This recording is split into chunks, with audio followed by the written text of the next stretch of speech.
Welcome to the word press training videos. ఈ వీడియోలో మన వర్డ్ ప్రెస్ వెబ్సైట్ని ఎలా బ్యాకప్ రీస్టోర్ చేసుకోవాలో చూద్దాం. ఇది నా వెబ్సైట్ కదా, nkTech.in అది.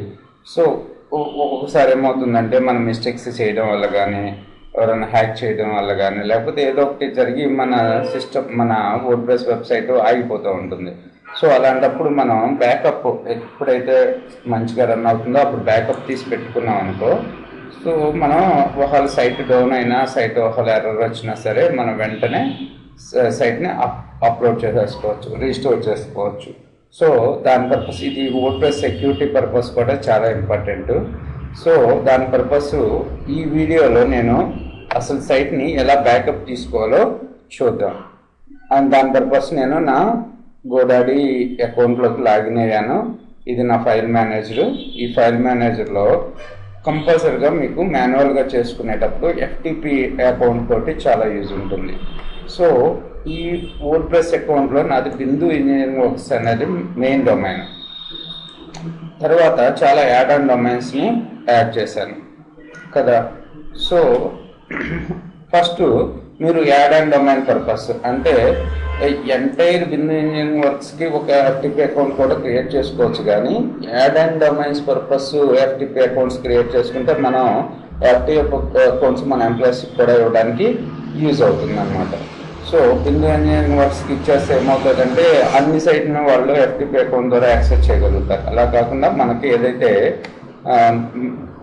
యాడ్ అండ్ డొమైన్ ఉందో దాని పర్పస్ ఎఫ్టిపి అకౌంట్ క్రియేట్ చేసుకోవాలి. ఒకవేళ మీకు ఏమైనా డౌట్స్ ఉంటే మెసేజ్ యాక్చువల్గా కామెంట్ సెక్షన్లో పెట్టండి, లేకపోతే గోడాడీ వాళ్ళకి కాంటాక్ట్ చేసినా సరే ఇన్ఫర్మేషన్ చెప్తారు. మీ హోస్టింగ్ ప్రొవైడర్స్ కాంటాక్ట్ చేసినా సరే చెప్తారు. సో నా డైరెక్టరీ, సో అందుకని నేను ఫస్ట్ ఏం చేస్తున్నానంటే ఎఫ్టిపి అకౌంట్ క్రియేట్ చేస్తున్నాను. ఎఫ్టిపి అకౌంట్స్ నాకు ఫస్ట్ ఎఫ్టిపి అకౌంట్ లేదనుకుంటున్నాను, ఆల్రెడీ నాకు ఉంది. సో నేను ఏ సైట్ పర్పస్ nkTech పర్పస్ చేస్తున్నాను కాబట్టి ఇక్కడ యూజర్ నేమ్ మీ ఇష్టం వచ్చింది ఇవ్వండి. తర్వాత పాస్వర్డ్ అగైన్. తర్వాత మీరు ఏ డైరెక్టరీని యాక్సెస్ చేద్దాం అనుకుంటున్నారు. సో నేను ఏ డైరెక్టరీని యాక్సెస్ చేద్దాం అనుకుంటున్నాను అంటే నా public_html అనే ఫోల్డర్లో నా మెయిన్ సైట్లో ఏమున్నాయి, sub domain, main add and domains ఏమేమి ఉన్నాయి చూడండి. ఇక్కడ public_html నేను ఏ ఫోల్డర్ని యాక్సెస్ ఇవ్వాలి, ఏదైతే నేను యాడ్ అండ్ డొమైన్స్ యాడ్ చేసేటప్పుడు ఏదైతే నేమ్ ఇచ్చానో nkTech.in అని చెప్పి, సో దాన్ని మాత్రమే, ఈ ఫోల్డర్ మాత్రమే యాక్సెస్ చేసుకోవాలి. అందుకని ఆ ఫోల్డర్ నేమ్ కరెక్ట్గా అక్కడ ఇవ్వండి, మీరు ఏ ఫోల్డర్ని యాక్సెస్ చేయాలనుకుంటున్నారో ఎఫ్టిపి అకౌంట్ ద్వారా. సో ఇక్కడ మీరు చూసినట్టయితే,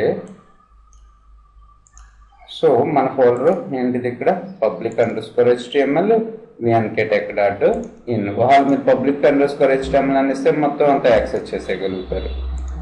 ఓకే. సో తర్వాత వచ్చేసి క్రియేట్ ఎఫ్టిపి అకౌంట్ కొట్టగానే అకౌంట్ క్రియేట్ అయిపోద్ది. ఆల్రెడీ నేను క్రియేట్ చేశాను, యూజర్ నేమ్ ఇవన్నీ కూడా దీని డీటెయిల్స్. సో తర్వాత వచ్చేసి ఇక్కడ కాన్ఫిగర్ ఎఫ్టిపి క్లయింట్ కొట్టండి. మీకు ఇక్కడ కరెక్ట్గా ఎఫ్టిపి యూజర్ నేమ్, పాస్వర్డ్, పోర్ట్లు ఇవన్నీ కూడా కనపడతాయి. తర్వాత వచ్చేసి ఫైల్ హిప్ ఓపెన్ చేసి ఫైల్ జిల్లా సాఫ్ట్వేర్ని డౌన్లోడ్ చేసుకోండి. డౌన్లోడ్ చేసుకున్న తర్వాత దాన్ని ఇన్స్టాల్ చేసిన తర్వాత ఏమడుగుతుందంటే అందులో హోస్ట్ నేమ్ ఇక్కడ ఇచ్చాడు కదా మీరు క్రియేట్ చేసిన దానికి. Okay. Password FTP server password మీరు ఏదైతే ఇచ్చారో అది ఇవ్వండి, పోర్ట్ ఇవ్వండి 21. క్లిక్ కనెక్ట్ కొట్టగానే మీరు ఏదైతే ఫోల్డర్కి యాక్సెస్ ఇచ్చారో ఆ ఫోల్డర్లో ఉన్న కంటెంట్ మొత్తం మనకు కనపడుతుంది. ఓకేనా. దీన్ని ఇలా క్లిక్ చేయగానే ఇవంతా కూడా మనకి ఆ ఫోల్డర్లో ఉన్న కంటెంట్. దీన్ని రైట్ క్లిక్ చేసి సెలెక్ట్ చేసుకుని ఇలా కొట్టిన తర్వాత మనకి ఇక్కడ సెలెక్ట్ ఆల్ ఆప్షన్ వస్తుంది. ఒక్కోసారి రాకపోతే కంట్రోల్ ఏ కొడితే మొత్తం సెలెక్ట్ అయిపోతుంది. తర్వాత డౌన్లోడ్ చేయండి. డౌన్లోడ్ ఎక్కడికి చేస్తున్నారు, మీ సిస్టంలోకి చేస్తున్నారు కాబట్టి ఏదో ఒక ఫోల్డర్ క్రియేట్ చేసుకోండి. నేను డెస్క్టాప్ మీద RMVNK అనే ఫోల్డర్ను క్రియేట్ చేశాను. ఆ ఫోల్డర్లోకి దీనంతా కూడా డౌన్లోడ్ చేసేస్తున్నాను. అప్పుడు డౌన్లోడ్ అవుతుంది నా సైటు. ఇది యాక్చువల్గా మన నెట్ స్క్రీన్ బట్టి టైం పడుతూ ఉంటుంది. సో కంప్లీట్ అయిపోయిన తర్వాత ఇక్కడ మీకు స్టేటస్ మెసేజ్ డౌన్లోడ్ కంప్లీట్ అని వస్తుంది. మీకు తెలిసిపోతూ ఉంటుంది. ఇక్కడ చూడండి ఇంకా ఎన్ని ఫైల్స్ ఉన్నాయి, ఇంకా క్యూలో 597 ఫైల్స్ ఉన్నాయి. 1 to 485 ఫైల్స్ ఇప్పుడు వరకు అయిపోయినాయి.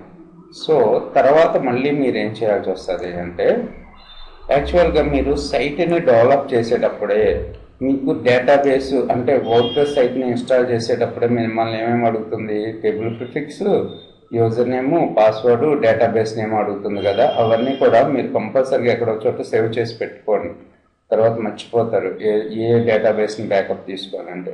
ఇప్పుడు ఫస్ట్ నేను మన ఫైల్స్ అన్నిటిని కూడా డౌన్లోడ్ చేసేస్తున్నాను, అంటే బ్యాకప్ తీస్తున్నాను. తర్వాత బ్యాకప్ తీయాల్సిన కాన్సెప్ట్ ఏంటి, కంపల్సరీగా డేటాబేసెస్ని బ్యాకప్ తీయాలి. మనం ఏదైతే డేటాబేస్ని యూజ్ చేస్తున్నామో ఆ డేటాబేస్ని బ్యాకప్ తీయాలి. దాని పర్పస్ మీరు ఏం చేయాలంటే PHP డేటాబేసెస్లోకి వెళ్ళి PHP admin ఓపెన్ చేయండి. సో ప్రతి సి ప్యానల్లో కూడా ఇలాగే ఉంటుంది. ఒకవేళ మీరు హోస్ట్ గేటర్ వేరే అకౌంట్స్ని తీసుకున్నా.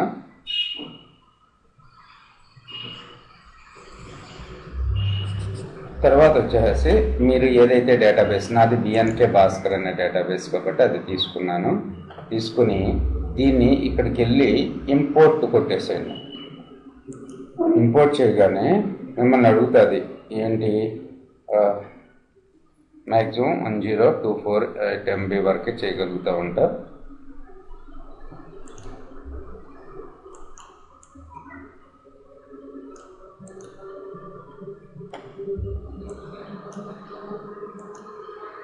ఏవైతే డిఫాల్ట్ ఫార్మాట్స్ ఉన్నాయో అవన్నీ ఉంచేసేయండి.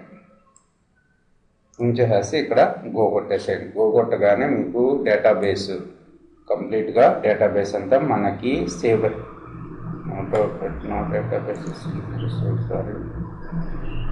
సో తీసుకున్నాను VNK భాస్కర్.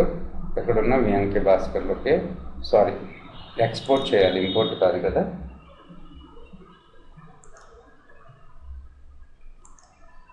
ఇంకొకటి పోగొట్టగానే మీకు సిస్టంలోకి డౌన్లోడ్ అయిపోతుంది. ఈ ఫైల్ ఎంత ఉందో చూడండి, సైజు 596 KB ఉంది. ఓకే, తర్వాత మీరు ఏం చేస్తారు అంటే ఇప్పుడు మన ఫైల్స్ మన డేటాబేస్ని బ్యాకప్ తీసుకున్నాను. ఈ BNK భాస్కర్కి ఏం యూజర్ నేమ్ పాస్వర్డ్ ఉన్నాయో మీకు తెలుసు కదా. అసైన్ చేసినప్పుడు ఒకవేళ మీకు డౌట్ ఉంటే పాస్వర్డ్ అయితే చూడలేం, కానీ డేటాబేస్ని ఆ డేటాబేస్కి ఏ యూజర్ని అసైన్ చేసామో MySQL డేటాబేస్లో చూసుకోవచ్చు. చూడండి ఇక్కడ చాలా డేటాబేసెస్ ఉన్నాయి. లాస్ట్కి వచ్చేస్తున్నాను. BNK కదా, B అనేది లాస్ట్ లెటర్ కదా.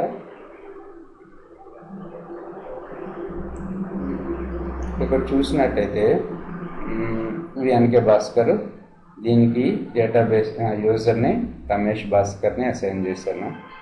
సో చూడండి ఇక్కడ ఒకవేళ మీరు పాస్వర్డ్ మర్చిపోతే మాత్రం మన ఆప్షన్ ఉందేమో చూడండి. రమేష్ భాస్కర్ని క్లిక్ చేస్తే database VNK Bhaskar make changes.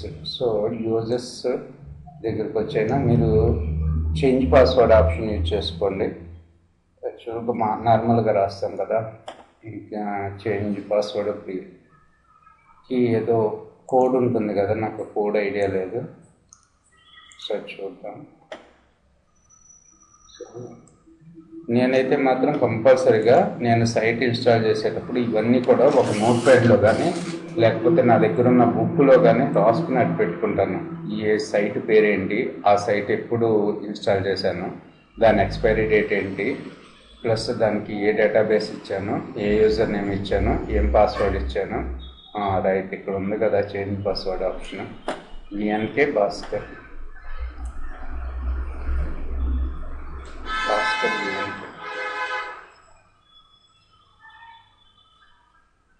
Ramesh Bhaskar change password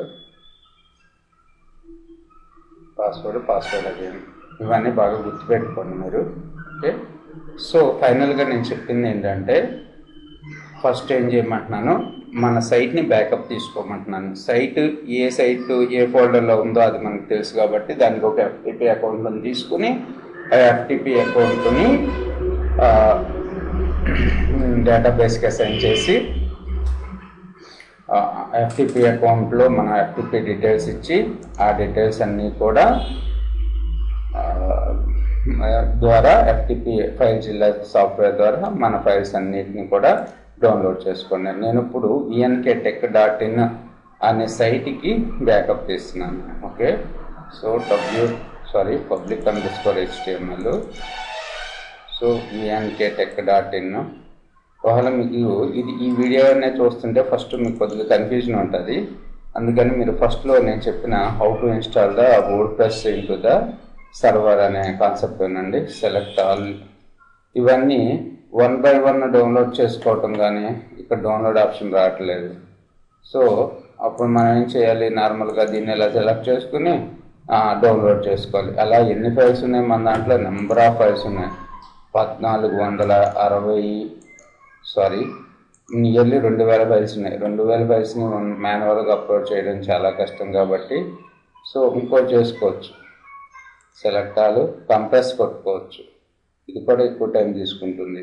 okay, వీటన్నిటికన్నా ఎఫ్టిపినే బెటర్ చాయిస్. తర్వాత వచ్చేసి ఇంకోటి ఏం చెప్పాను, డేటాబేసెస్ని ఎక్స్పోర్ట్ చేసుకోమన్నాను. నెక్స్ట్ వీడియోలో నేనేం చెప్తానంటే కంప్లీట్గా మన సైట్ని డేటాబేసెస్ని అన్నీ రిమూవ్ చేసేస్తాను. మన సర్వర్లో బ్యాకప్ చేసిన ఫైల్స్ ఉంటాయి కదా, అవన్నీ మళ్ళీ అప్లోడ్ చేసేసి మళ్ళీ డేటాబేస్ని రీస్టోర్ చేసేస్తాను. ఓకే, సో ఆ విధంగా మనం డేటాబేస్ని మన సైట్ని బ్యాకప్ వల్ల రీస్టోర్ చేసుకోవచ్చు. Thanks for listening.